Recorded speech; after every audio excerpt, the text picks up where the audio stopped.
Casimiro, ang lakas ni Miel. Bad news sa promoter ni Naoya Inoue. Ito nga't pag-usapan natin, pero bago ang lahat, subscribe po ng channel ko. Huwag niyo na rin kalimutan i-click ang notification bell para lagi kayong una sa balita.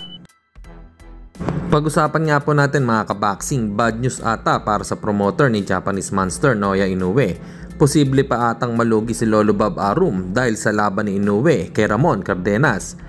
Ayon sa boxing expert, ay malabo na mapuno ang T-Mobile Arena.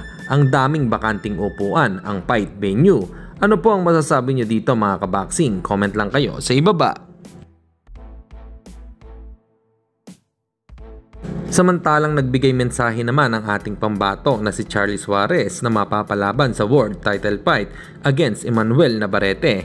Ayon kay Suarez ay alam niya na gagawin ni Navarrete ang best sa laban nila at magandang laban ang ipapakita ni Navarrete sa kanya at pipilitin din daw niya at kakayanin at ibibigay ang best nito para sa nalalapit nilang laban na masaya ang taong manonood.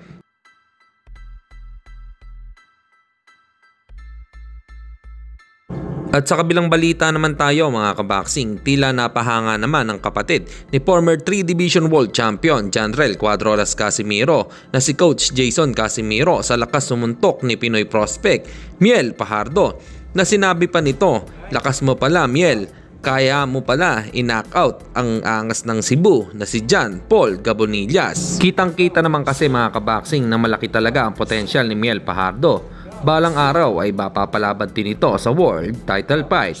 Para sa inyo mga kaboxing, ano po ang opinion nyo rito? Comment lang kayo sa ibaba. Hanggang dito na lang muna ang ating balita. Dito na lang ang aking boxing news report. Babu!